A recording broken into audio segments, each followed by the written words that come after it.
സൗദിയിൽ സുരക്ഷാ ക്യാമറകൾ കേടുവരുത്തുകയോ റെക്കോർഡിംഗുകൾ നിയമവിരുദ്ധമായി കൈമാറുകയോ ചെയ്താൽ കടുത്ത പിഴ. ഇത്തരം നിയമലംഘനങ്ങൾക്ക് 20,000 റിയാൽ വരെ പിഴ ചുമത്തുമെന്ന് ആഭ്യന്തര മന്ത്രാലയം വ്യക്തമാക്കി.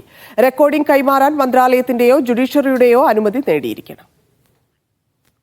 CCTV സംവിധാനങ്ങളും അവയുടെ റെക്കോർഡിംഗുകളും സുരക്ഷിതമാക്കുന്നതിന്റെ ഭാഗമായി നിബന്ധനകൾ കർശനമാക്കി സൗദി ആഭ്യന്തര മന്ത്രാലയം. സുരക്ഷാ ക്യാമറകൾ നശിപ്പിക്കുകയോ കേടുവരുത്തുകയോ ചെയ്യുക, അനുമതിയില്ലാതെ റെക്കോർഡിംഗുകൾ കൈമാറ്റം ചെയ്യുകയോ പബ്ലിഷ് ചെയ്യുകയോ ചെയ്യുക എന്നിവ കടുത്ത പിഴയുൾപ്പെടെയുള്ള ശിക്ഷ ലഭിക്കാവുന്ന കുറ്റകൃത്യമാക്കി. നിബന്ധന പാലിക്കാത്ത സ്ഥാപനങ്ങൾക്കും വ്യക്തികൾക്കും 20,000 റിയാൽ വരെ പിഴ ചുമത്തുമെന്ന് മന്ത്രാലയം അറിയിച്ചു.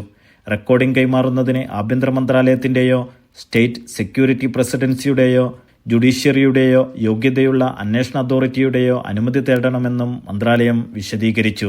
Naushad റിക്കൂർ, media 1, Dammam.